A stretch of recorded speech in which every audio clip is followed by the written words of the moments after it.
So Molly has a cool picture for us because Molly, this is where they get out the sterile table and like toss all the guts on the table. And so is this how graphic is this picture?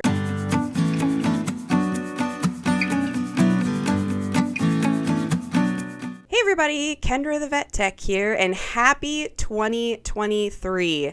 Welcome to 2023 and season 4 of the Kendra the Vet Tech podcast. Super excited. As you can tell, my guest and I are very festive today. Yes, we are imbibing in the alcohol-free sparkling juice so we can get some little bubbles in here with some festive topics for you today.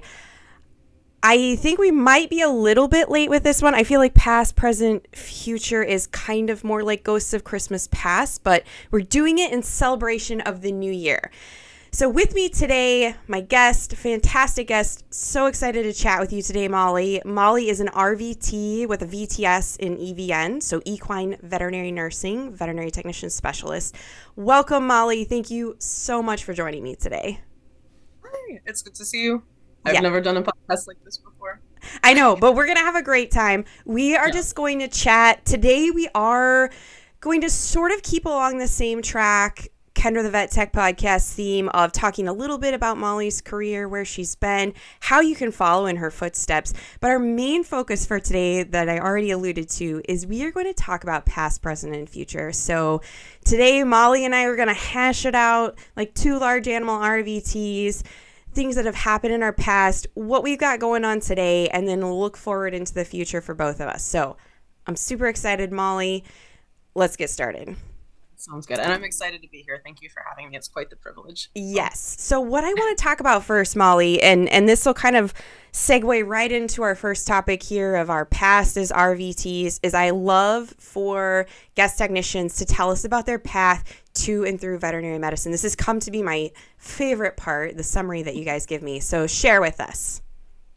Boy. Okay. So all the way back in 2004, when low-res jeans were a thing, I began my studies at Purdue University College of Vet Med in veterinary technology. And so this was before we were actually the College of Vet Med. I think it was just the School of Veterinary Medicine. And we were veterinary technology. And since then, they've changed stuff around. So, I'm really throwing back here.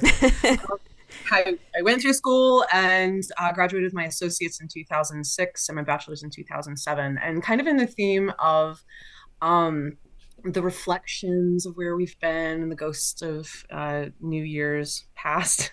I kind of wanted to highlight this little memory that I had.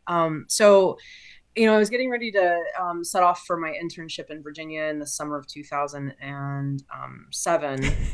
They'd already graduated. I love that the years are very brightly displayed too, so that when you say 2007, we can see the difference in years here. Anyway, carry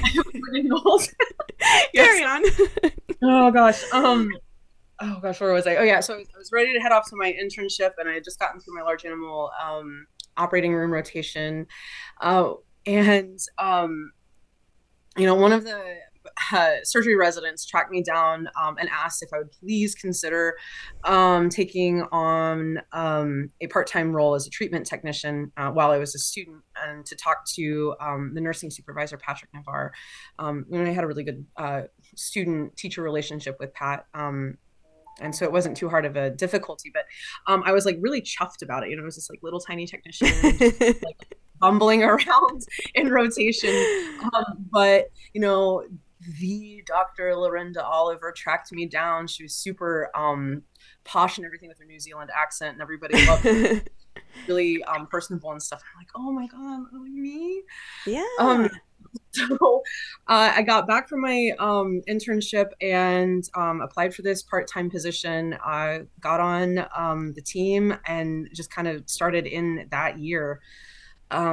And that then opened up into a full-time position. Obviously had to go through the application process and did get it, but that was a full-time treatment tech position on second shift at Purdue University Large Animal Hospital. And from there, kind of like feel like it's kind of everybody's thing. You just progress through Yeah. these positions. I started out as a treatment technician and then eventually moved into a surgery position in 2012. And from there, kept on with like one-on-one patient care with helping out with treatments, and really started to look critically at a veterinary technician specialty. The decision was like surgery or the equine veterinary Yeah. nursing. And I knew that if I ever left Purdue for another clinical practice, I would go to strictly equine only practice. It made sense to do equine veterinary nursing. And at the time, they didn't really have anything substantial in the surgery specialty for large animal. That's Yeah. changed, by the way. Education has changed over the years. But I got my vet tech specialty in 2015. Yeah. I knew that was something that I always wanted to do. As a student, the Purdue vet nursing program is always really good about talking about life after school. And there's nothing wrong with not getting one, but for me, it was like kind of the next challenge, like what can I Yeah. prove myself? And from there, that's opened up a whole different world of opportunities. So I've stayed at Purdue as a surgery technician, but then have had the privilege of speaking at both local and national conferences. I've had some things published in Modern Equine Vet, and I get to kind of be the Dr. Lorinda Oliver to these tech students. I've had the opportunity to lecture to them, but also they come through my operating room rotation, and I can say like, hey, man, you really show a real liking to large animal. Have you considered Yeah. joining our treatment team? Have you considered like what this looks like in 10 years from now? And so, I guess in some ways it kind of feels full circle. Yeah, that's exactly what I was getting ready to say. It sounds like a full circle experience for you. Yeah. And, Yeah. back to the VTS thing, it really is. There are a lot of people that they graduate from school and that's the next logical step for them. They're counting down the 5 years, 4 years, hours, whatever the breakdown is for the specific VTS that they want. And they're counting down that time to be ready for that. And that's admirable too. That's the next logical step for a lot of people. And if you don't, I'd like to point out that that's okay too. That doesn't make you any less of a technician by any means. But yeah, there are a lot of people that they're driven really hard to that next step. And that's awesome. Yeah. That you found a space for that. Kendra, I have a question for you. Yeah. Now that we've reflected on how long I've been in the process. Yes, absolutely. Now that we've had that 23 in our faces while we're talking about 2007. Yes. Yeah. I know. And I'm like, and I guess mid-rise, low-rise jeans are back in style and bell bottoms too. So, speaking of full circle, yeah. I'm actually going to say kind of an aside, and I think I promised you try to not go down too many rabbit holes, but that is what I do. Yeah. That in terms of, Christmas present yeah. or New Year's present, and speaking of full circle, and you and I definitely we agreed that we weren't going to get too much into this, but it did occur to me, this concept of the mid-level practitioner that NAFTA threw out there year, right? And I'm going to touch that with a 10-foot pole, but I would say that I think that there is a place for veterinary technician specialists to be that mid-level practitioner. We already have people who are functioning or could potentially function at that level. Yeah. And so that's why I really encourage the VTS pathway for some people, because like if there was a master's degree for veterinary technicians, right? Yeah. Credentialed techs, and they've got this background and they have this clinical experience, and then they're accepted into a master's program. That's the equivalent, right? Mm-hmm. We don't have that, but the VTS is a pathway to practice at a higher level of nursing skills and to be working independently of veterinarians or under the indirect supervision of veterinarians, which is what our practice is, right? Exactly. Direct and indirect supervision of their veterinarian. And so I am pro VTS functioning beyond the little box that perhaps our profession can find itself in. So, yes. I agree with you 100%. Stay tuned too, guys, for episode later in the season hopefully within the first 5 episodes, I'll be talking to the Missouri Vet Tech Association, a couple of their members, about their very staunch stance on this that I totally agree with, that I support the fact that there should be some type of mid-level practitioner, and I think that we're on the right track with the VTS. But at this juncture, the waters are way too muddied. So, like I said, you'll hear more on my opinion on that in that later episode. But I totally agree. I think this is a step in the right direction. I mean, VTS have been around for a while, but I think this is the step in the right direction is the VTS for sure. For sure. Okay, but back to what we're doing. Long storied career, mostly spent in equine surgery at a referral and teaching hospital, bringing up the best and the brightest for tomorrow too. So super exciting stuff that you're doing there. And that's what I'd like to focus on today. So this fun dynamic between Molly and I is she's a surgical technician and I am a treatment technician. So my job is to take care of all of the patients that are currently hospitalized, and they could vary from healthy, ready to be discharged tomorrow to critical conditions. So wide spectrum of patients that I deal with that are left hospitalized by internal medicine or the surgical services. So I love this dynamic between the two of us, and what we're talking about today too is you see one side of the patient and then I sort of take them home, so to speak. Not literally, but so maybe to speak. sometimes you teach though. Yeah.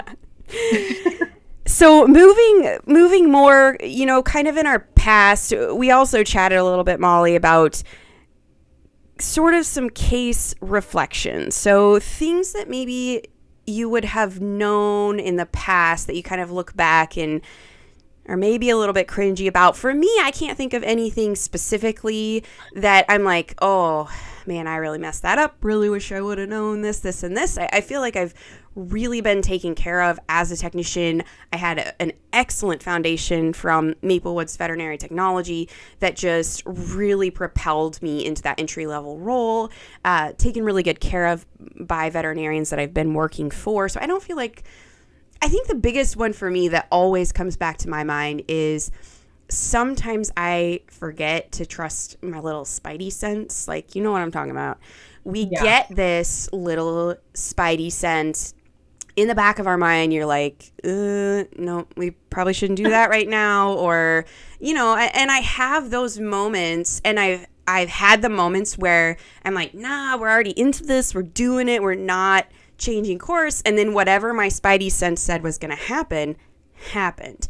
And so that's mine kind of for my past, and looking back is I wish I would have been truer to that, because you have those instincts for a reason. They're built on your experience, and they're built on the cases that you've seen, and that gut feeling, that spidey sense is saying, dude, we've seen this before. Like, you need to do something about this right now. And so that's kind of mine, but or I was going to say, like, or we've seen something like this before, and is it the same thing? And yeah, no, totally, the spidey sense thing is real. And I would actually even go so far as to say, like, not only have you been educated and trained to recognize or, trust that spidey sense, but I think the spidey sense is very typical of people who go into the profession because we're compassionate caretakers. There's a sense to, like, that doesn't seem right. Yeah. I know what a normal animal is, and this isn't normal, or I sense that there's something in pain or off about this creature, and that's not okay. And there's just that goes into a lot of what we do too, is noticing things, the gross exams, seeing that there's something not right with this animal. We need to investigate this further. And I actually had an intern tell me recently, speaking of we go into this to take care of animals and whatnot. She goes, have you ever noticed that sometimes when you talk to your patients, you go into this like midwife voice? And I love it. And I was like, well, I mean, that's sort of my job sometimes. No, but like, have you watched Call the Midwife? No. Okay, I'm really showing, it's not my age, just probably like how an internal grandma I am, because it's like a PBS show, and it's all of these young midwives post World War II going around London and delivering babies in a very poor area, and they do have this like calm, like, all right, we're just gonna take care of yourself, mummy, or whatever. I should watch it. I guess I should watch it. You should watch it. foaling season is around the corner, Kendra. You've got to watch it so you can Exactly. If you start talking in a British accent, then we'll talk. Nobody will notice. So what about for you, Molly? Anything for your past that kind of comes to mind you could tell baby Molly if you had that chance? I'm gonna need a drink for this. So, we've all seen some stuff, right? Like, and it does wear on you. And over the years, there's just things I just stuff in this box, and the box's label do not open. Yeah. And I always tell people, like, I'm gonna have to have a stiffer drink to talk about these kinds of things. So it's kind of an homage to that.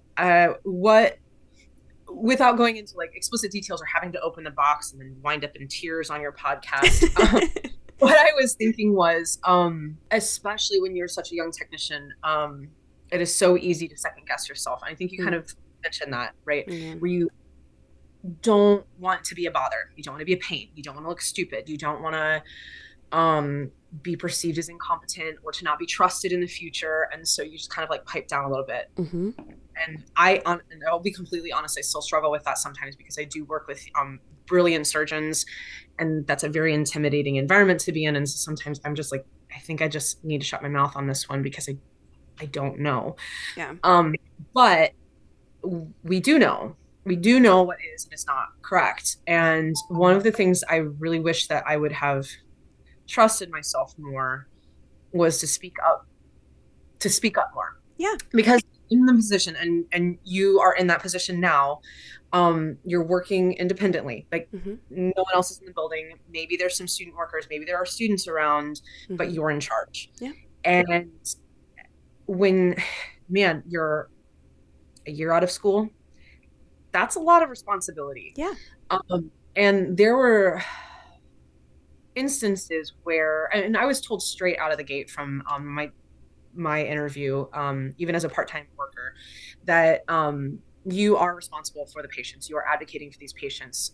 You have to call. You have to call the residents no matter what. And if the residents are upset about it, you bring it straight to Pat, and Pat will take it to the senior clinicians, and they will handle it in a professional way so that you, as a 21-year-old technician, you know, left out high and dry. And even with that kind of support system in place, and you know, 2007 and 2008 was a long time ago. And so the cultures, I have seen a change in the culture from where I work. Yeah. Right. But there is still this idea that like, you don't want to call because you don't want to be stupid, or you don't want to wake them up, or whatever. And it was like driven to me. You have to call, you have to call, you have to call. And so back then it was like, what, on the phone? And it's like, you know, I just don't know. I'm 21 years old. I've not been through vet school. I don't know if this is normal or not. And there was one day where I took something that one resident had told me, which was like, let the Banamine do its job and we'll see where it goes. And then you can call me. And then I didn't do it on another one. And that horse ended up rupturing its stomach. And that's one. Right. Like and there was probably nothing that could have been done, you know, like hindsight's 2020. That's a huge burden to put on somebody. So that's like at the end of the day, like some things just happen, and there's precious all we can do about it. And death is a very real part of our experience. And we do everything we can mitigate the suffering that leads up to that.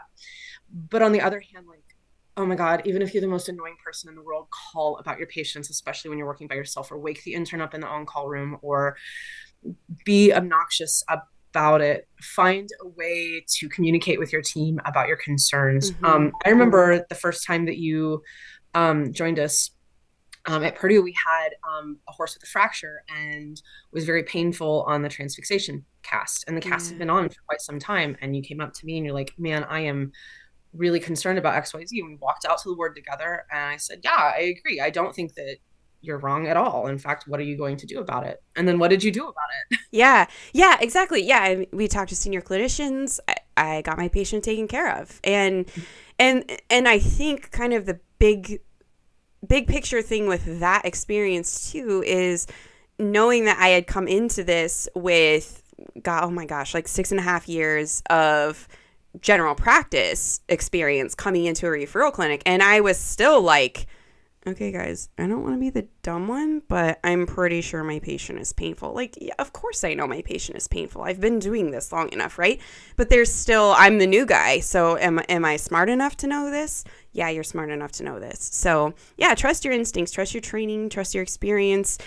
You're there for a reason, regardless of your level of experience at that point. You're there for a reason. You know things. Speak up. And sometimes what I find too is doctors sort of get a little bit of a tunnel vision, right? Like we're looking at this one thing, we're really into this one thing, and that's what we're seeing. We have really bad tunnel vision in this moment. And I've been in those situations and those experiences too, where I'm like, okay, I know this is what we're doing, but I need you to take like half a step back because we need to address this other issue too. And they're like, oh yeah, you're right. I didn't even notice that. Thank you so much for bringing that. Because if they are a good and humble doctor, that's the response that you'll get is, oh my gosh, thank you so much for looking out for me, because that's what we're there for. We're the eyes and ears for our patients too, to be looking out for them in other ways. And I think that kind of really wraps us into our present right now too, Molly. You know, I already alluded to kind of what we're doing. You're a surgical technician, so you see the patients for the surgery stuff, and then I take care of them outside of that. And as a treatment technician, my job is to make sure they get their physical exams, their medications, that they're still healthy and doing well. I mean, sometimes I've had patients ready to go home the next day, and then they colic that night, you know? So there's no like, they're fine, because horses are naturally suicidal and crazy animals. So, you know, you try not to rest on your laurels too much there. Don't trust them at all. Definitely wake up trying to figure out how they're going to mess up your day. They did not involve well. How am I going to mess up this surgery that went absolutely beautifully? But that's what I'd like to talk about first, is a current case. So something that I've had recently on my social media that, you know, I've managed a ton of colic cases being at a referral hospital. Like, that's what we do. And I don't know why this most recent case was just touched my heart so much and was just so near and dear to me.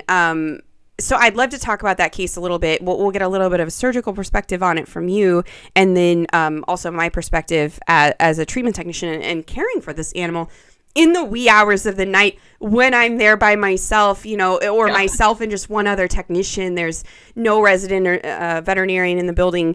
And when you're first getting used to this concept, can be something very intimidating and scary. And now I'm just like, meh. So I love that in a year I've come such a long way. But this colic, so let's just get into this case a little bit here. So what we have here, the case that we're going to talk about now, is a 25-year-old quarter horse mare, so female horse. And my red flag immediately went up. Did yours? Oh, okay. Sorry. Would you, anytime somebody says a 25-year-old mare, quarter horse is colic, I'm like, oh, I bet she's fat. And I bet there's some complications that are going to be associated with this. Sorry. Yes. That particular flag did not go up, but I did recently have a client tell her chubby little quarter horse mare that she needed to lose 20 pounds before she came and picked her up. And I was like, that's hard when you're on bed rest. I am not really sure that's the patient's primary problem right now, but good for you for noticing that she's a little chubby, I suppose. Okay. So anyway, quarter horse mare. Presented for colic. Colic is a big word. Molly, what is colic? Colic is abdominal pain. Yeah. So like there's a lot of stuff in the abdomen. I know. There's so much. There's so much. There's so many different things. So you know, when we say colic, it's just like, well, okay, we have a spot on the body to start with now, and let's see what happens. So this mare, her history was she was normal for her AM feeding. Sounds like the owner went outside, fed her, went back inside to get ready for work. And then when they came back out to go to work, they found her down, rolling. So they called their primary veterinarian, and that DVM came out, gave some flunixin, butorphanol, and dotomidine. So butorphanol and dotomidine will provide some sedation and some analgesia. Flunixin as well as an NSAID. And then they did a rectal palpation and found a displacement. So they referred them to Purdue Veterinary Hospital. this particular horse lives on pasture, has access to hay at all times, and then some varying different little grain rations in her life. So when she presented on initial exam, her temperature was 100.7, not alarming for a horse. Her heart rate, however, was 60. That is something that we need to investigate further. That is alarming. That's high for a horse. Respiratory rate was 24. And this is right.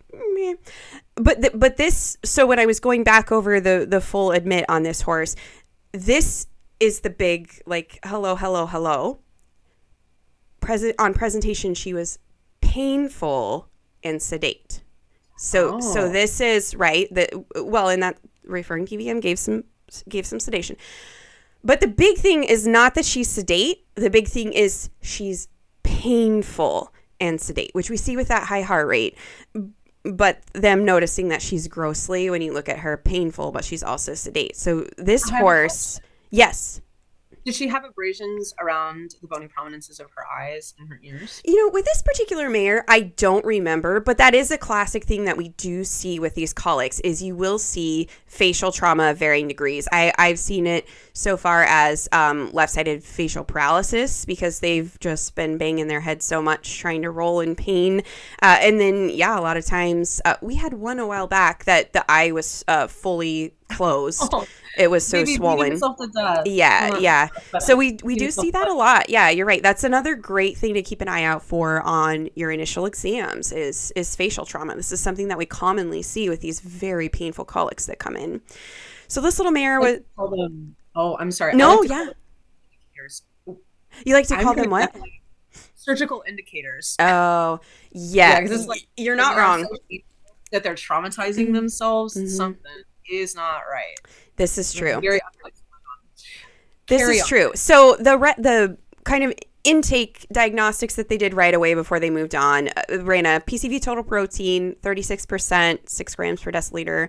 Lactate was at 1.5 millimoles per liter, which I mean, borderline. Okay, we should say borderline. Yeah, because it can go up to 1.5, right? So 2. Me. Is it 2? Okay, textbooks say 1.5, but we're saying in the world of referral 2. Okay, so 1.5. Me. Mucous membrane CRT, pink, less than 2 seconds. Fantastic. So, yeah. So we clearly have a very painful horse, and we need to investigate it further. But we're not like crazy panicked at this point. Let's say stable. She's hemodynamically stable. It's not like you got to get a 10 gauge drop. 20 liters of fluids yesterday. Yeah, exactly. But, okay. So at this point, admitting clinician moves on to doing some initial diagnostics. So what we did at that point was an ultrasound. Findings on that were mildly distended small intestine, gas distended large intestines, and a large stomach. Okay. So then we move on to passing a nasogastric tube. So in through the nose, down into the stomach with our very, very long tube. What we're checking for at that point is reflux, seeing if she has a bunch of fluid backed up into the stomach. This mare actually had none. No net reflux from her. Okay. But they did find a lot of food content in the stomach. Not what you want. Generally. Okay. Generally speaking. It's not a like, oh my God, alert the surgical team, but not the best in these situations I found, just on my case experience. Well, what's interesting is that on the ultrasound, I'm not going to remember the rib space, take away my VTS, but like when you count the intercostal spaces, at some point there is a window where it's normal to see stomach in between the ribs, and then it's like, oh, that's not supposed to be there. My guess is they saw the stomach in the space. Yeah. So it wasn't specified. This has been I've slept a couple of times since then. So totally I don't know. I'm just guessing, and we'll talk about more of the reason why I think this is significant as we move along here. But for this particular mare, between the large stomach and the food content present through the NG tube is when, my little technician spidey senses are going, So rectal palpation by referring clinician found gas distended colon. So at this point, with all of these things, so like you said, hemodynamically stable, but she's really painful even though she's sedate. And then we have the gas distended large intestine, the large stomach. So veterinarian at intake is saying this horse needs to go to surgery. We need to get in there, do an exploratory, and find out what's going on with this patient. So that's where we go. Yeah. I was going to say, so this is kind of where, you guys are working up the colic, and I wander out to ICU because there's a colic out there. I'm like, I wonder what we're going to do today. Is this going to mess up the 3 arthroscopies we have planned? I kind of tootle up there. And I lean on the railing and I'm watching things go down. I'm like, okay. And the admitting clinician says, I need to go talk to the owner. And at that point, the recommendation, surgery or medical management. Do you know why they recommended surgery immediately and not, well, we could just wait and see? Did you catch any of that? Yeah, I didn't. And I will say that when this mare was admitted, so I'm on an overnight shift, and this mare was admitted at 2:15 in the afternoon. So unfortunately for this particular case, I missed a lot of the in-betweens. And that's an unfortunate thing about being a creature of the night is, and I don't see these clinicians. I come in at 10 p.m., I get rounded from the technician on the day shift, and I don't get all these questions answered typically. And then by the time 8:30 a.m. comes, my eyes are kind of crossed and these questions really don't matter anymore. And I was going to say the frustrating thing for me is that as a day bird, I don't get to see the cool stuff that really goes down at night. So we are totally good here. All I was going to make the recommendation was the usual reasons why they take to surgery or make a really heavy recommendation towards surgery without a medical option is everything that they actually found on diagnostics. It's not so much that she's going to die in this exact minute because she is stable. And so that's a perfect time to take a horse to surgery, right? Because then you don't have all of those complications that come with an unstable patient. But it's actually the abnormal rectal, the abnormal nasogastric tube, and the abnormal ultrasound all pointed like, well, we could sit on this until 10 p.m. at night. Here, or Kendra's here, but the result's going to be the same, and she may have more complications as a result of waiting. So, yes, and gun to my head, that would have been my assumption as a person who has seen several of these cases, and even had some clients that, not because they were negligent clients, but because of budget, surgery's not an issue, or not. Surgery's not an option, so they want us to try and medically manage them, and ultimately, a lot of these do end up euthanized when they kind of start out along this same path, just because this is something that can be a little more difficult to medically manage. So I'm not surprised that this mare went straight to surgery with all of these things put together. And the information that you have given seems like a fairly good candidate for surgery. Yeah. Other than there's something not going well in her stomach. Yeah. And so let's talk about surgery, Molly. So this is Molly territory right here, talking about the surgery. And so that's what next. So she goes into surgery. They have an abdominal exploratory. It revealed ingesta distended large colon and gas distended stomach. So they performed a pelvic flexure enterotomy. So Molly has a cool picture for us because Molly, this is where they get out the sterile table and like toss all the guts on the table. And so is this how graphic is this picture? So our YouTube watchers can know. Set the stage first. Okay. Verbally visualize things. Okay. So what will happen is the anesthesia team comes, they assess the patient, they come up with a protocol. We will sedate the patient, get them behind a big press board. We have this huge padded room with a big floofy floor, and put the horse behind the press board. They induce with their induction drugs, usually ketamine, Valium, and GG, running to effect.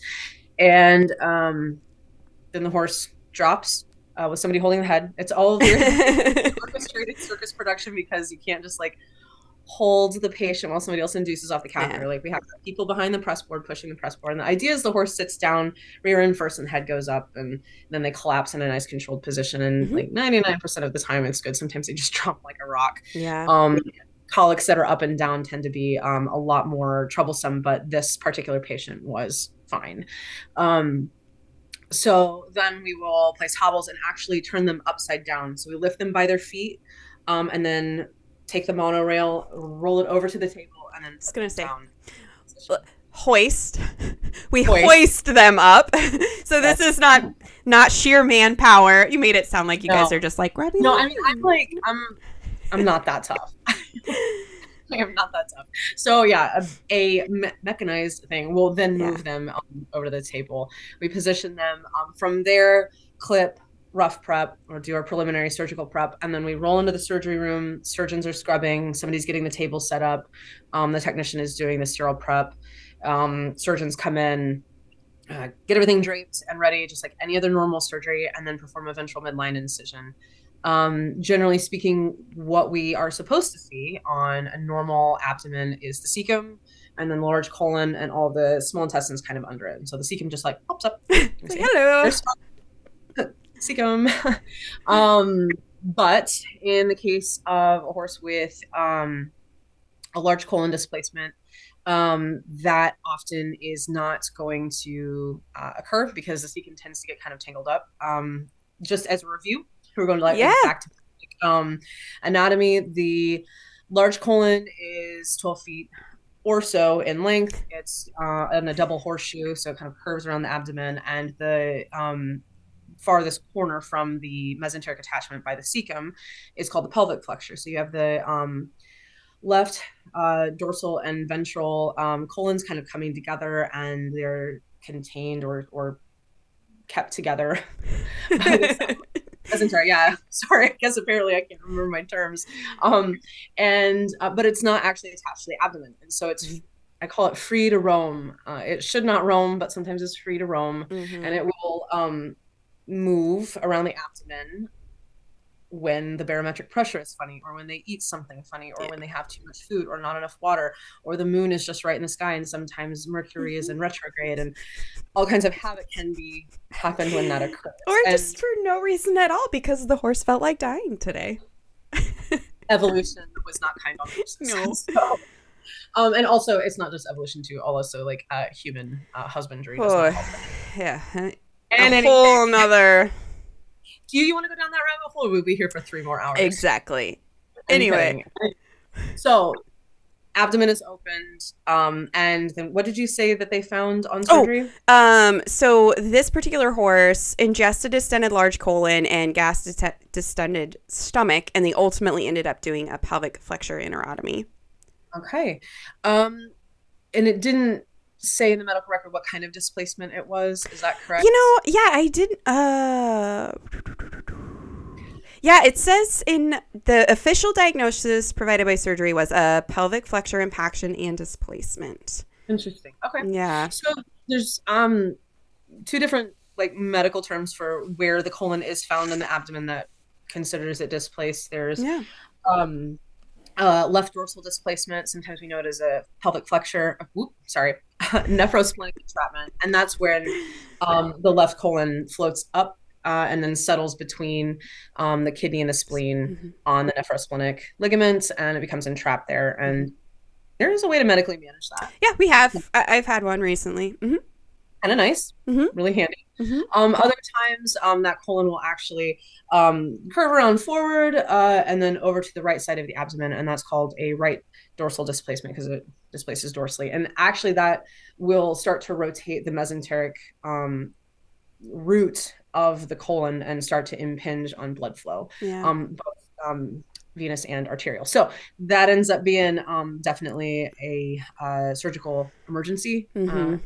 Obviously. And so since it didn't say here, doesn't really matter. The end result was the colon wasn't where it was supposed to be. That could have been caused by an initial impaction. Alternatively, it might have caused the impaction because when bowel is not in its correct place, ingesta cannot move aborally, and it will impact. Or the impaction causes a buildup of gas, which causes a colon to float in a position that it is not supposed to be. Floats and away. What we do is we surgery, we empty the gut and we put the guts back where they're supposed to be. So that's the enterotomy part of it is enterotomy. Get it out. Yes, the picture that I have, I don't consider graphic, but I do want to say that there is a colon, which is pink, out on a table, and there is not a lot of blood present. Okay. I think And I that's don't think great. that there's a lot of ingesta present, but just for those who may not know what that means, that's poop. Yeah. Just fast forward if you don't like the photo. This is just a run-of-the-mill horse that had a large colon impaction that needed to be dumped. And Dr. Alec Davern is the one who's performing the pelvic flexure neurotomy. And what happens is because that pelvic flexure is not attached to the body wall, we can exteriorize that from the body. And because it's so large, we have to have a separate table we put it on. We have a colon tray in quotations because it's a tray that I don't know if you can go on. I don't know. It's older than me. Let's put it that way. Long before I was employed by Purdue. And so maybe you can buy it online. I don't know. But in any case, it's just this long tray that you put a sterile trash bag over. You put some carboxymethylcellulose on it so it's nice and slippery so the colon doesn't stick to it and dry Oh, out. yeah. And then you don't have post-operative complications like adhesions. Put that colon on top, drape over the top of it, and just leave the little tip of the pelvic flexure out. And then what the surgeon will do is have an assistant, usually it's our students, hold the colon on either side of their intended incision, and they just make an incision right at the pelvic flexure. And from there, there is now an exit for all of that impacted ingesta to come out. We have hoses the hoses that will go up one side of the colon, either the dorsal or the ventral colon, and that will help loosen up all of that ingesta that's usually very dry and concreted in the lumen of the intestine and wash it out. And meanwhile, the technician who's circulating the surgery will have water going through the other hose just over the little incision and chasing the feces that are coming out. And all of that is caught in a big basket. We call it the colander. Not for your spaghetti, but for out. And then all of the water flushes down through a hose that goes to our pit grinder, and the pit grinder chops everything up. Yeah. So, yeah. Dramatic. Sometimes I have had the colander overflow one time because it was a Belgian draft horse that we were dumping a colon on. So much ingesta coming out. I had my assistant put on a rectal sleeve and like stir it. We call it flushing the toilet. Well, aptly named flushing the toilet. Okay. The toilet. So I don't know what other weird things do I call in the OR. Anyway, in any case, it's a dirty surgery. A dirty procedure, part of a clean contaminant surgery. If you really want to get academic about it, because we are opening up a clean abdomen, then opening up a bowel, which is dirty, and then closing it clean. And so after this is done, the surgeon will do a 2-layer, continuous suture pattern, and then make sure that there's no leaking. And then we just copiously lavage that area, and then copiously lavage the colon as it's pulled back into the abdomen. And we take all of the dirty stuff away, put it in a corner, and deal with that after the abdomen's closed up. And then they close. Then they'll reposition all of the put everything back where it's supposed to be, essentially. This also usually involves doing a really big abdominal explore with one of the surgeons, palpating through the abdomen to make sure that there's no other secondary problems. Usually at that point we can pull out lipomas that are in the abdomen that haven't created a problem. As you know, pedunculated lipomas are literally just like a tether ball situation, and they just like wrap around. Wrap around everything in there. My goodness. And that's why I was like, oh my God, a 25-year-old quarter horse mare, she's probably paunchy, and maybe she has lipomas. Maybe she has a strangulating lipoma. But that's usually what we see, right? Or the strangulating lipomas. Interesting. Be here for 6 hours. Okay. But anyway, these guys are pretty easy. And that's probably when they also found that the stomach was distended.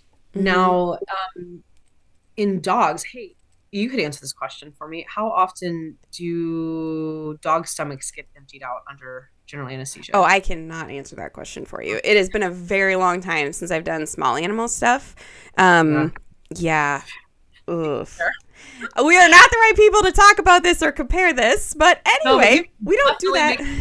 Comments below, subscribe, and like. Yeah. Yes.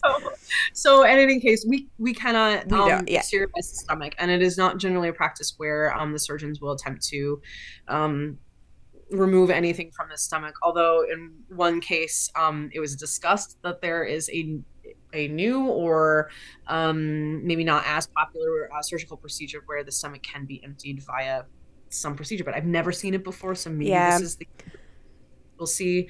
In any case, they didn't do that with your patient. No.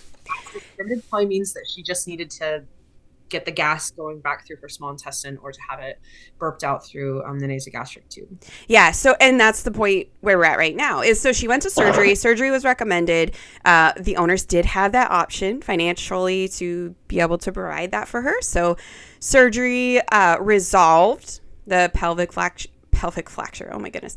Pelvic flexure impaction and displacement. So that was surgically resolved, one thing off the table. But like Molly said, the gastric impactions, we don't resolve those surgically. So that's where I see them. Then they become medically managed. And that's my part of the work, including the other post-op care, is helping to resolve the gastric impaction. So post-op care, yeah, we need a refill. Time for a refill. Post-op. Yes, it is. It's very delicious. Very delicious juice. It's bubbly juice. Anyway, moving back to this mare. So post-op care, I like I said, come in at 10 p.m. This mare looks like was post-op at about 8 p.m. So she was just a few hours post-op by the time I took her over as an overnight patient. When I come in to find her, I find her on Plasmolite, IV fluids Plasmolite with 20 milliequivalents per liter of KCl. And she is also on a CRI of lidocaine. We use this a lot in referral hospitals. I know, it is like my favorite thing. Oh my gosh.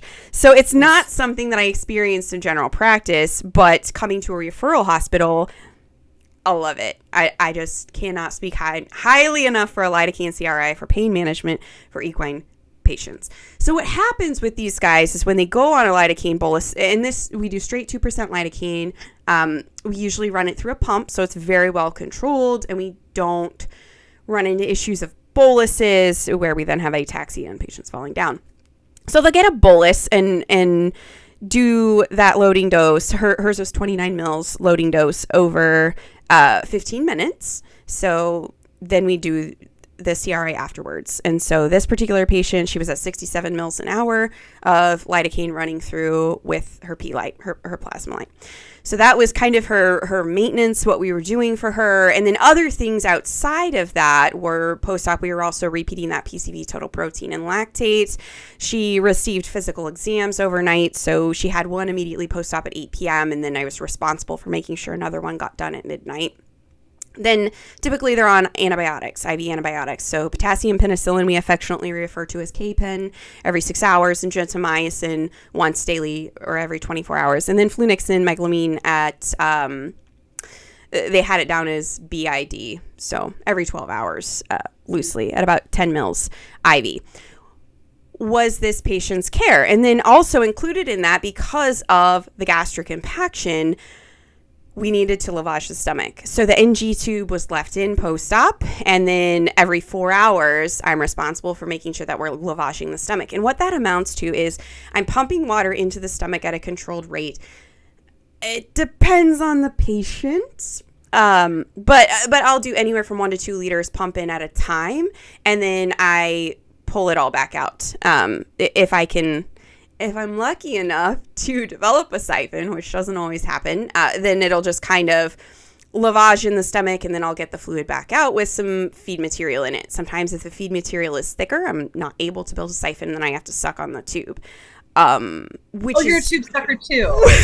I am. With that. So I can't do the dosing syringes.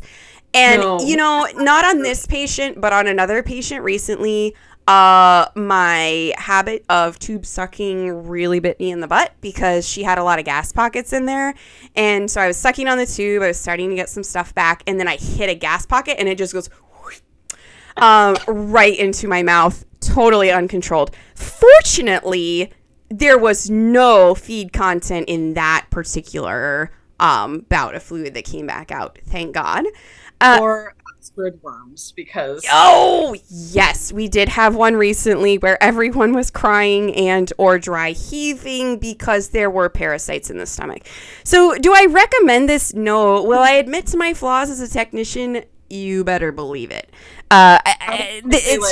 Do as I say, don't as I do. Don't do this. Exactly. This is what makes my life easier, and I'm faster at it. So whatever. Yeah. So lavaging the stomach. So I'm doing this every 4 hours, and this is in an attempt to get that water in there and kind of get it all cycled around and pull back some of that feed material.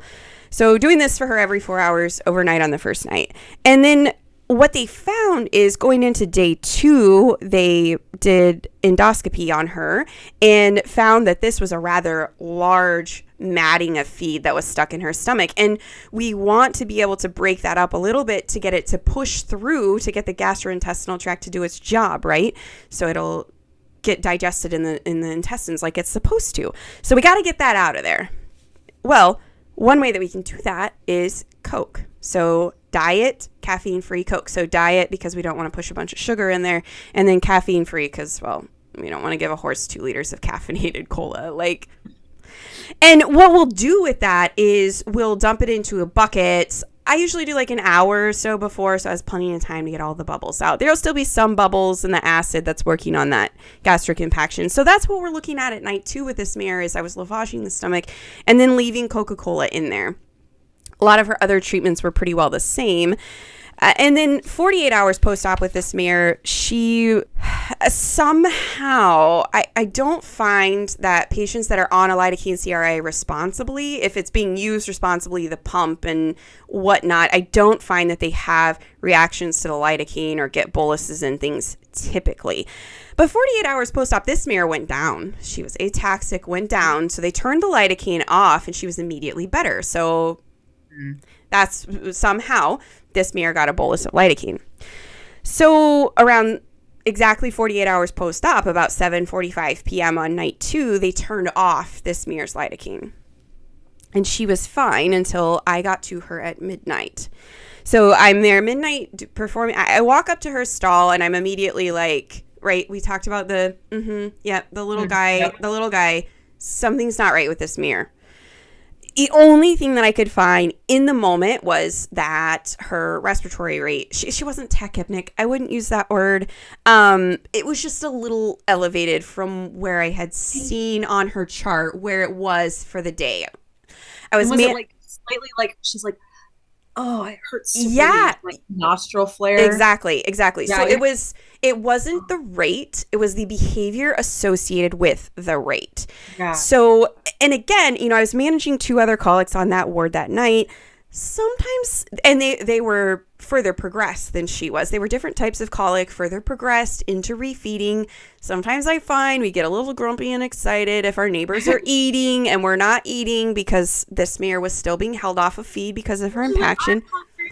Yeah, so sometimes I will find that. So I was like, I had my little thing going, there's something's not right with this mare, but then my other little thing was like, let's just give her a minute. Let's finish our treatments, see if she needs to calm down. That was not the case. So after I completed my exam on her, then she started side watching. So looking at her flanks, and she would just, I call it uncomfortable in their skin. I'm sure you probably know what I'm talking about, Molly, where they're just they just seem like they have the creepy crawlies. They just can't be comfortable. When you got your bingo card of the triple demic that you and I were sharing and you just felt crummy. Yeah. It's just general malaise. You're just like, oh. Yeah. That's what they do. Mm-hmm. So she was doing this. Yeah. So she was breathing at 30 breaths per minute is what I have down here. So I'm not like calling a doctor right away for 30, right? But it's the effort that she's putting into it, the kind of gross look on her face, right? The on the pain scale, and the fact that she just seems creepy, crawly, and fidgety in her skin. And then she starts kicking at her abdomen, and I'm like, oh, okay, that's too many things. And she's watching her flank, so too many things. This horse is painful, but this is my job, right? This is my job to watch these patients and notice this. So what do? Call the resident, and we get her lidocaine started again. And what we found is she has started feeling well enough that she's paced enough that she'll kink her line and then get it unkinked herself and then bolus herself some lidocaine.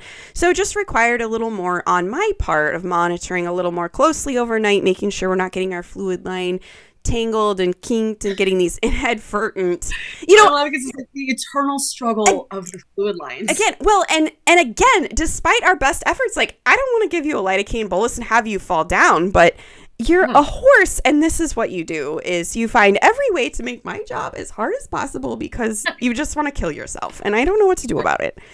So this is what we're doing overnight for her, is keeping an eye on that pain level, making sure that lidocaine resolves that for her, which it did. She just... I think this colic as a whole spoke to me so much because the amount of work that I had to put into her with the gastric lavage, leaving the coke in. We did that for a couple of nights with her, leaving the coke in via the NG tube, and then, you know, monitoring the lidocaine CRI, making sure she's not having further reactions to that, all of her antibiotics, Banamine. And then they found out that the gastric impaction was not resolving with the coke. So, you know, it is acidic, so we don't want to just keep pumping it in there and create ulcers and make more problems. So wasn't resolving. So then what they chose to do for this smear is just feed her a heavily liquid diet. So a little bit of soaked senior, equine Purina Senior. Shout out to Purina. Love you guys. Love Purina Senior. Like, that is literally the only thing a large majority of equine patients will eat. So love you, Purina. So started doing these mashes, heavy maybe liquid. Maybe they can sponsor. Yeah, maybe.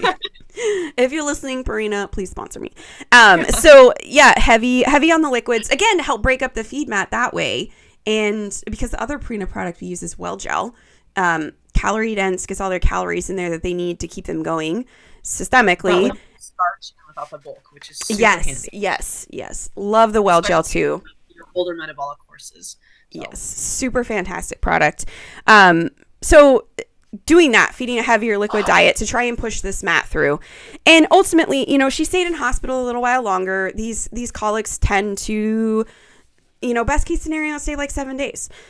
She ended up staying a couple of weeks. And so from there, though, it was all uphill. We started this heavy liquid diet. It started breaking that fiber mat up, pushing things through. She's defecating.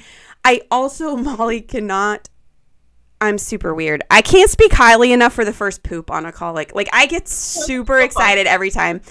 I recently have gotten called out on my midwife voice, but my mom voice comes out on these colics. I'm like, it pooped! Look at this beautiful poop that came out! Yes, I know. They're like, it's the highlight of my day when my colic has this first poop, and it's a beautiful poop. Can I interject something? It's a funny story. Yes. It's old hospital. So, like, just so you know, Kendra started working with us right before we moved to the new Brunner Equine Hospital. And so it is old, like 60-year-old building and every bit of it. And so this was years ago. I was working with a mare that had a really, really bad impaction. And the resident was trying so hard. It was a large colon impaction. And the resident was working so hard. All of the, you know, cathartics and the fluids and the nasogastric fluids and refluxing as needed, pain meds, on and on and on. And I had pulled up a new, full new set of fluids. So we're talking, that would have been 20 liters, super heavy. Yeah. There was also a lidocaine CRI on board. And this is where we used to hang the CRIs with the fluids. Oh, hang the pump. Yeah. And we put our lidocaine in 5-liter fluid bags. So we're talking. Oh my gosh. 2010. Yeah. So I was super buff back then. And I'm like, get it up there. Tie it off. I go in and I start working on the mare's physical exam. Luckily, she was kind of pacing and she had walked towards the front of the stall, and I'm kind of holding her there while I'm doing the physical exam. And suddenly there's this huge crash. And the rope broke, plunged all of these fluids and the CRI down, and just splat. The mare panicked, took off running around the stall. I just left, went back in, got everything cleaned up, catheter, everything. God was fine, had it start all over again. And as I'm trying to find a new fluid rope, I hear this like explosion. The entire incident scared the poop out of her. So I don't recommend this as a viable treatment for gastric impaction, or not for an impaction. But that was amazing. But speaking of being so excited that it poops, like, the entire ordeal did make me happy. Yes. So anyway, that's the story there. Yes. And pulling up 20 liters of fluids, which almost 25 if you had a 5-liter bag of lidocaine on there. Yes, you become very buff pulling all these fluid lines up there, for sure. Anyway, all right. Sorry. Well, yeah, so that was a fantastic case that I had recently. And that's speaking to my growth as a technician too. I've had a lot of growth over the last year moving from general practice. So I was in a position where I was seeing these things and I was with the primary DVM. So then I don't see what happens. I'm like, oh, well, yeah, it has an impaction or it has a displacement. Now it's going to go somewhere and get surgery and we'll see it 2 weeks post-op for its recheck and make sure everything's okay, right? But I never saw the in-between. I don't get to see what happens. And so now here I am in the in-between and managing these cases, and a year later, having confidence in my management skills, And so I love that. I love that growth in myself and where I am right now in the present. And they don't always turn out this nice. I know, Molly, last fall you had a pretty sad one where you were actually in with the case and with the surgery, and then treatment technicians can't be everywhere. And this is also some growth that I've had as a technician too, is, if you have 30 some patients in a building, you literally will not be seeing all of them at every moment. That's the reason why we have them checked every 2 hours, is because sometimes it takes me all of that 2 hours to get all the things done for those patients and come back around to the next one.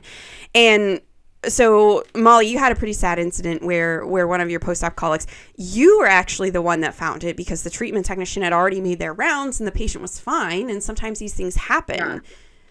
Well, and to that note, this particular patient was an older draft mule. Yeah. And so combine those three things and they are stoic. And they'll say like, hey, I don't feel good. And then you give them some Banamine and you're doing everything right. Like this treatment technician had done everything right. Mm-hmm. And I just walked past to go get string cheese in the break room. Because what else would you be doing in the ICU?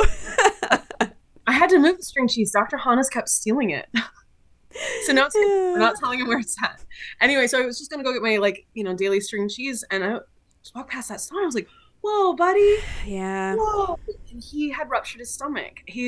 And the thing was, like, he had a gastric impaction post-op, and they were doing everything possible, and it's so frustrating. It just wasn't enough in that moment. And a classic course with a ruptured intestine is they become incredibly febrile, very sweaty. They start shaking. It's almost like immediately they experience relief, and then they get really toxic, really like just that systemic inflammatory response syndrome takes over. Called the doctor. He came running down. The treatment tech showed up. She goes, "Oh my God." I said, No. Like this is bigger than you in this moment. Yeah. I talked her down from that one. But in any case, yeah. So like, unfortunately, that was a really sad case. Yeah. And they do. I've had multiple violent colics, and now it's sad to say that I'm at that point where I also, in the middle of the night, you got to wake them up and say, hey, this went south really fast. And sometimes that truly does happen. And that's just another part of my growth too, is, 6 months ago, I would have come up to something like that and been like, what did I do wrong? I should have done better. I should have been watching more closely. But sometimes they can just turn on a dime and everything can be right and go right. And then it's just not. And that's okay, guys. You need to realize that throughout your journey, that a lot of these things are out of our control. They're out of our hands, and these things happen. It doesn't make them any easier to deal with, but just know that we're all dealing with it. Here's Molly, been doing this a very long time, and these things are still happening. And that's just the nature of the job, truly. Well, and okay, so in the realm of full circle and Ghost of New Year's, past and present, I did reference that really sad case where like I had thought I had been doing the right thing when I first started out. Yeah. And actually it's not the right thing at all, and being able to differentiate between the two.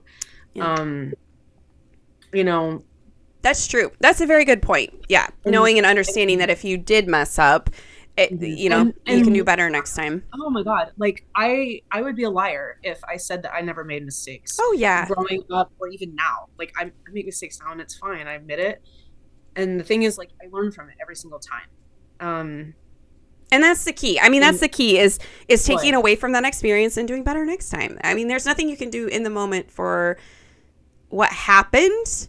You just need to be able to grow and learn and move forward from that. And speaking of moving forward, we were going to talk about some resolutions and look into the future and some career goals. Do you have anything for 2023, Molly? Oh, yeah, I jotted some down. I would like to continue to kind of explore these options outside of strictly clinical practice. Yeah. I do get a lot of joy from kind of students learning. Every time that light bulb goes on in rotation, it's like a whole new day for me. Like the sun comes out. Yeah. And so I get a lot of joy from seeing their joy. And so being able to seek out opportunities to have some of my written work published, more opportunities for lecturing, doing one-on-one teaching has always been very fun for me. Yeah.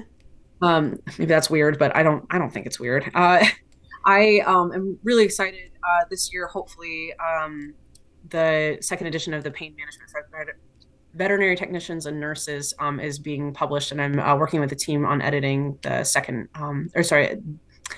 editing the equine chapter. So that's Cool. kind of what's on the docket. Really, I'm just trying to be more intentional about finding ways to mitigate kind of that 15-year burnout, without going into too much detail, just finding ways to deal with that center around longevity and happiness in the profession, because we know that burnout amongst technicians often leads to people leaving the industry prematurely. It's hard to envision a life not being a vet tech. Yeah. I will say that. And so being able to find a way to keep on with what I'm doing maybe differently would be nice. I feel like that's fair, because regardless of how much we love exactly what we're doing, I mean, you've been doing this for a long time, specifically in the surgical arena. And so I feel like that's fair that you would be experiencing a level of needing some change and something new and fresh to kind of mix it up and keep you going. So I personally, in my opinion, I think maybe you're a little bit overdue, but I think that that's fair. Well, because, you know, usually people don't make it quite that long in one specific little pocket of veterinary medicine. They don't typically make it this many years without seeking out some type of change. So I think that's great that you have this much experience and you have so much to give. But I also think that you should feel good about a change, because I think you are due for that, and it'll be great for you. So that's awesome. Thank you. Is there anything else that you would like to share? You know, sometimes people listen to try and get some little tidbits about if they want to follow in your footsteps, they want to grow up to be an equine surgical technician. One of the things probably that I hear a lot, or I see a lot on social media, that maybe you could address for us is people say, well, I don't have any equine experience, but I want to grow up to be Molly someday. Do you have advice for those people, or just, you know, anybody else, people who've been technicians for a while, or what advice to kind of follow in your footsteps?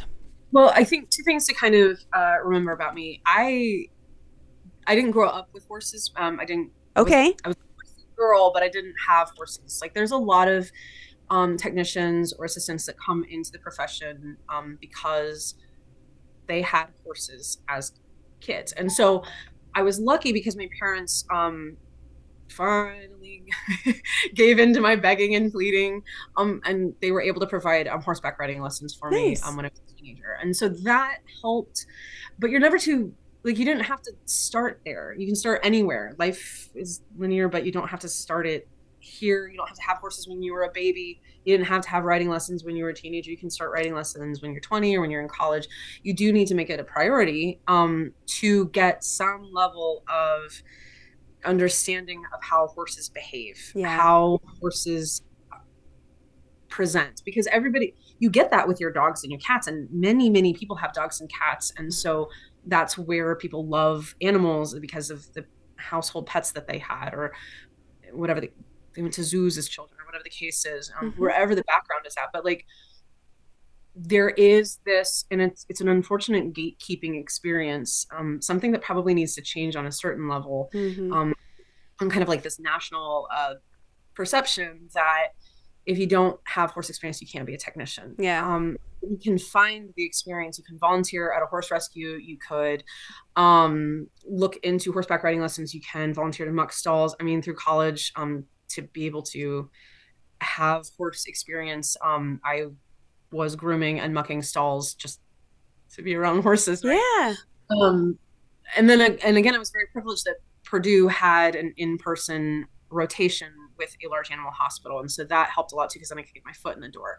And I think, to kind of think outside of that, my box, right? Like, that's my story. Mm-hmm. Kind of thinking outside of that, what that could look like is, if you are a tech student or a technician that wants to get into the equine sector, find a way to get the experience to be able to perceive changes in horse behavior, not Mm. necessarily on a medical level, but like, boy, that horse like it's going to kill you. Yeah. How are you going to handle this horse that is going to kill you? How are you going to whatever?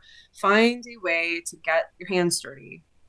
And then start reaching out to local practitioners and see what they can provide. There is, we all know there's a huge shortage of technicians, Yeah. period.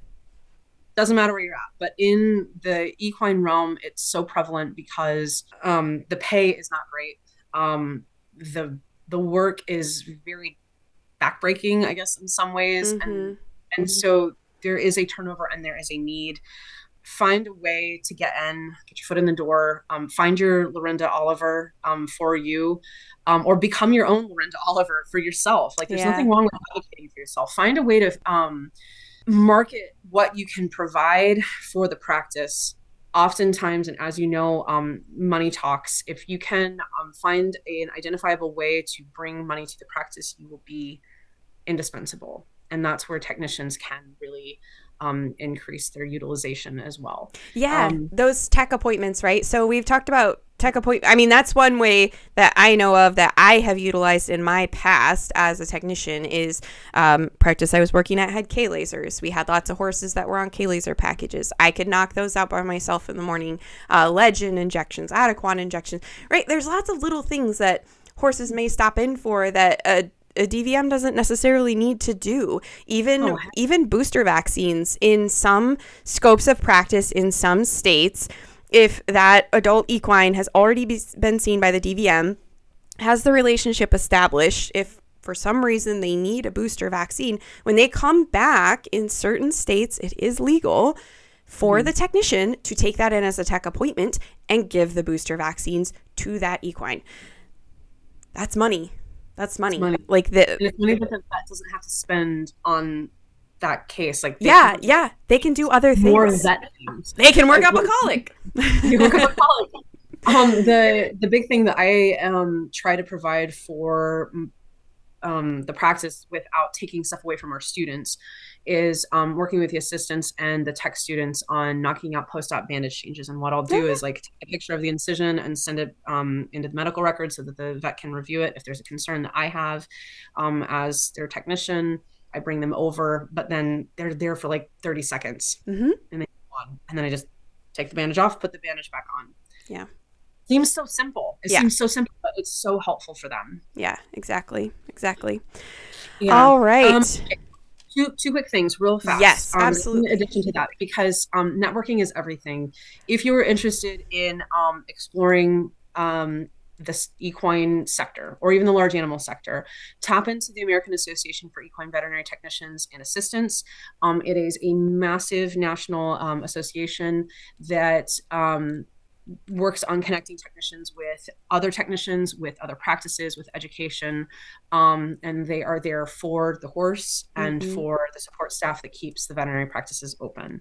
And the other thing too is that the Academy for Equine Veterinary Nursing Technicians, that's my academy. I'm a member of both the association and also the academy. The academy was born out of the association. We are also interested in getting people more knowledge, more education, and connected. So make sure that you follow us on Facebook, and that's aevnt.vts.evn. We're hosting our equine vet tech happy hours, which are virtual online CE programs. And so if you're just like, I don't even know why we have to pass a nasogastric tube in horse, why can't it throw up? Come to the equine vet tech happy hour. We'll talk about it. So these are the things though, Molly, like, it never would have occurred to me to bring that up when we were talking, but this is how it happens for people who have been in the profession so long, is we forget these little things. Like, people probably don't know that the horse just can't vomit up its little food mat. I didn't interrupt you and talk about, like, fair. Wait, do they think that 60 mils per kg per day is actually going to be 1 liter an hour for a 450 kilogram mare? They probably didn't. Fair. That's a lot of fluid. So let's say that the horse is like 3% dehydrated and you're doing 4 liters an hour. How expensive is that going to be for your client? We didn't even get into the economics of that. We could probably, yes. So we very barely, we took up so much time, but very barely glazed over the top and went very quickly through this sort of quote unquote case study. I just thought it would be fun. But you forget that there are all these little nuances in there that people who don't do this every day don't know. So yes, feel free to educate yourself for free with, I was going to bring those up to the happy hours put on by the EVN Academy. Fantastic little CEs for you guys that, like I said, are free and online. So definitely check those out. And then we usually wrap up, Molly, with a great tip or trick that you've learned along the way. You've been doing this a very long time, but is there something that, you know, all of your little students, maybe you teach them this one thing that they wouldn't necessarily learn in school that kind of revolutionized, or something personal even too that you've learned? So I got 2, but I don't know how long you want me to go. The first one, and it's quick and easy. The way that I was taught to suture catheters in when I was a student is different than the way that I'm training people to do it now. And remember, horses are very mobile, and we place the catheters in the jugular vein, which is essentially a central line, right? And they're always moving their head. You can't like keep them still like a dog. Like, don't you just whatever. But what works really well is when you take a vertical bite of skin underneath the wing of the catheter. There's these 2 little wings on either side of the actual hub of the catheter, and you take the bite right below, and it pulls the catheter down into the skin. And instead of like pulling the catheter out or off to the side, pulling it down into the skin just a little bit keeps that catheter buried in the skin. So whenever they turn their neck, it doesn't really pull out and the white's not exposed, and then it's not kinking and causing catheter related complications like thrombophlebitis or subcutaneous infection. And I found that works really well. I think that's a great one. I was also going to ask you, do you usually tack the wings in first? I feel like we all suture them differently. Okay, that's usually what I do too. Yeah, because it kind of sets the intention for the day. Yeah. Under the jugular groove, I do the notch and then the wings. And then the wings. Yeah. So you do it exactly like I do. Okay. Yeah. That's what I do too. I do notch, extension set. And then I also do that. I pull the wings down. But I think that's great. An absolutely fantastic tip that pull those wings down, because we do see that a lot in the less experienced people placing these catheters is they don't get them sutured in quite right. And then I see that I had a mare that was like 72 hours after her catheter was getting thrombophlebitis. Oh my gosh, I can't even talk at this point. Thrombophlebitis, very, very bad. And it ultimately ended in me removing that catheter, because that was the culprit. Was the catheter, the white part of the catheter was starting to come out. It was kinking, and then as she moved her head, as they are wont to do, it just kept pushing that kink in and out, and creating a pretty bad situation for her. You've got to see like all that bacteria seeds down the catheter. Yeah. And just try to like mitigate that movement a little bit. Try and keep the irritation and the bacterial contamination a little lower. I think that's a great tip. Awesome tip. Okay. Well, amazing episode. We covered so much. I love that we did something a little bit different today and sort of talked about a case report. Maybe I'll make this a thing and we'll talk about some case reports throughout the year. But had a great time, Molly. Thank you so much for your time today and your knowledge, sharing all your surgical knowledge with us. Well, and I really appreciate you having me on, Kendra. I also wanted to compliment you on being brave and jumping into like a new position. I was really pleased that you came to work with our team, and I've been really Oh, lucky to have you part of the team, even though like we're kind of two ships passing in the night. I know. It's nice to know that like somebody who's passionate and compassionate about their patients is taking care of the ones that I get to see during the day. Oh. So, and also congratulations on making it a year. Not making it a year. I don't know what to say. Reaching your year, you have You come to a year. survived. That's like our team. Yeah. And you've grown a lot. You've brought a lot in, but you've also grown a lot too. So, congratulations and thank you for Yeah. having me. Thank you so much. I greatly appreciate that. And that was, when you approached me about this episode and that this idea, Mhm. that was kind of the part that I wanted to bring to this too, was more of a realistic view of what's happening. Is we're all out there, and some days we're all winging it, guys. Like I had a lot of general practice experience coming into this. Horse handling wasn't the problem. It wasn't, handling small ruminants. It wasn't the drugs. Well, a couple of the drugs I had not approached or been across in general practice, but it was a matter of managing cases that I had literally not managed before. And I survived, and I do feel like I am at a point where I am thriving, and I'm still here kicking. So we'll see what this year brings and where the growth from here is. But I appreciate that very much, and I'm proud of where I'm at right now. Yeah, So this is fun. yeah. Talking to the nurse's station after that one really chaotic night you had, I was like, this would be somebody should have recorded this. This is a great way to learn. So Yeah. And that wraps us up for today, guys. Thank you so much for tuning in and listening to what Molly and I have to say. You can always find more videos on YouTube, educational videos. Molly brought up some suturing of catheters. Look for that coming this year too. I have noticed that as well, and educating more students. That's something that a lot of people don't know how to do. So planning on posting a YouTube video on some different ways you can suture in some jugular catheters on equines. So look for that. And I also have my IV catheter errors video on YouTube you can check out as well. That one, if you are having some troubles with placing catheters, would be a good one for you. You can catch my veterinary telephone triage flipbook on my website, kendrathevettech.com. And feel free to follow me on Facebook and Instagram to catch the latest podcast releases and other happenings. Thanks, guys. Oh, buddy.